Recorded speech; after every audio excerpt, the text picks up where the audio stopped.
First of all, I want to ask about how you intend to take on the tsunami of resistance. Have you braced yourself? Well, this is going to be a political debate that will engage millions of people, but we are going to stay focused on the facts and the law. And the facts are that Americans, by and large, believe in a free and open internet, but they also want to have an infrastructure investment. They want those next generation networks to be built out. And so I think what the FCC doesn't need is heavy-handed regulations that saddle businesses with a lot of rules that simply disincentivize them from building those networks. And that's going to be the course we are charting henceforth. Have you had commitments from the ISPs, the internet service providers, that if these rules are indeed repealed or changed, they will invest? Because I'm looking at the profits of AT&T, $14 billion, $8 billion of your Comcast shares have risen since that original ruling of net neutrality. They don't seem to have really been hurt. If you look at the actual numbers with respect to investment, they are down 5.6% for the top 12 broadband providers in this country. And that doesn't even include the smaller providers who aren't included within that statistic. We have heard from a number of providers, cable, wireless, telephone, and others, who have told us that these Title II regulations, as they are called, are impeding them from executing on their business plans. They're not spending as much, they can't get as much financing, and as 22 ISPs, small ones, told us just yesterday, Title II hangs over our businesses like a black cloud.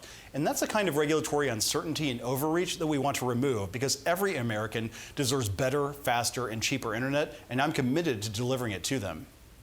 So you take away some regulation and oversight. How can you therefore ensure that the right rural areas are indeed provided for? Well, two things. Number one, Title II, the net neutrality regulations, take us in the opposite direction. They reduce competition and they increase what is called digital redlining. So companies have more of an incentive to look at rural areas or low-income urban areas and say, you know what, we're not going to get enough of a return on the investment there. Let's not deploy. But secondly, we want to make sure that everybody has the internet access that they need and want. And so I've got a very proactive, pro-consumer agenda to promote internet access, especially for those on the wrong side of the digital divide. And so you say you're taking some replacement regulation advice, you're looking for suggestions. What do you think will come to the fore when you ask for this sort of advice? That's precisely the reason why we have started this conversation. As I said in my speech today, this is the beginning of the discussion, not the end. And so we want to hear from the American public, what is the best way to preserve those core values of a free and open internet, of more competition, of greater investment in infrastructure. I'm confident that we're going to be able to find a way that will appeal to consumers in the time to come. You're talking a lot about consumers, of course, very worth fighting for, and you're going to hear their voices. You've already heard the voices of perhaps smaller startups that might be affected by this. We've got 800 startups, investors, led by Y Combinator, concerned about the rollback of net neutrality. You've also heard from the bigger players, the 40 top internet companies, also voicing their discontent. The letter to yourself you received today from the 800 tech startups saying, rather than dismantling regulations that would allow the startup ecosystem to thrive, we urge you to focus on instead policies that would promote a stronger internet for everyone. How can you allay their sorts of fears? Well, I think a free and open internet is what has delivered unparalleled value for the American consumer. And 20 years ago, who could have foreseen that companies like Google and Facebook and Netflix would have become household names, not just here in the United States, but around the world? They thrived because of the light touch regulatory approach that started in the Clinton administration and proceeded through the Bush administration and the first 6 years of the Obama administration. That is precisely the kind of framework that I believe will promote startup entrepreneurship everywhere in this country going forward. And so I'm committed to giving them a chance to succeed, but Title II does not allow them or others the ability to do that. Then why are they so worried?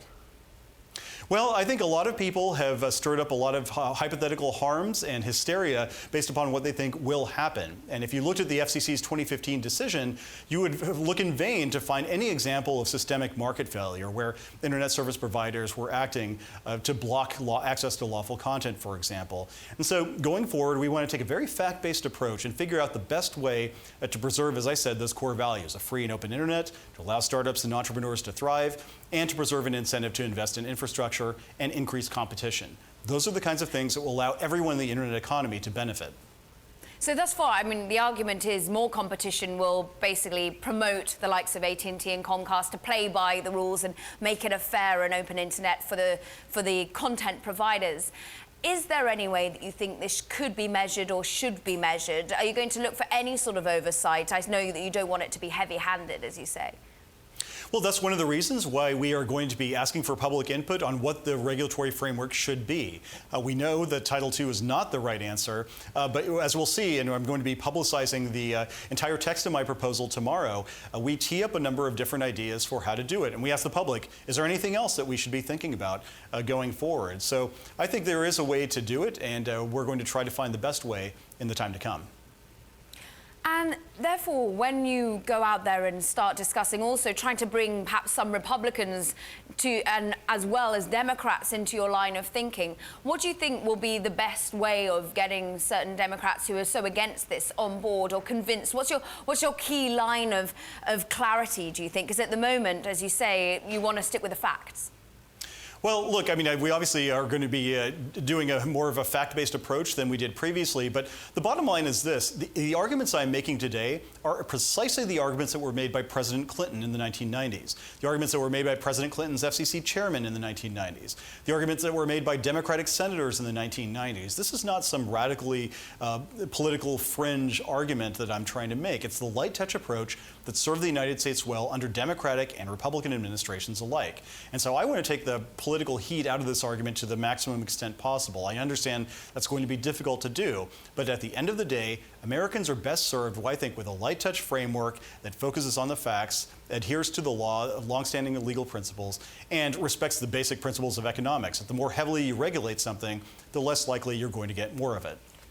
Would you prefer Congress to step in here rather than, you say you want to take the political heat out of it all? Would it be better to have Congress and a legislative compromise so that we don't have this back and forth every time there's a change in administration? Without question, 3 years ago, I suggested when the FCC first started down this road that the ultimate solution the best solution would be for Congress to sit down and tell us what the rules of the road should be. And that would take the FCC out of this business of trying to shoehorn the realities of the modern marketplace into an 83-year-old legal framework that was designed for Ma Bell, the telephone monopolist of the 1930s. If Congress speaks, if our elected officials tell us what they want the FCC's role to be in the internet economy, I will respect that. I think the American people will respect that. That is the best solution going forward.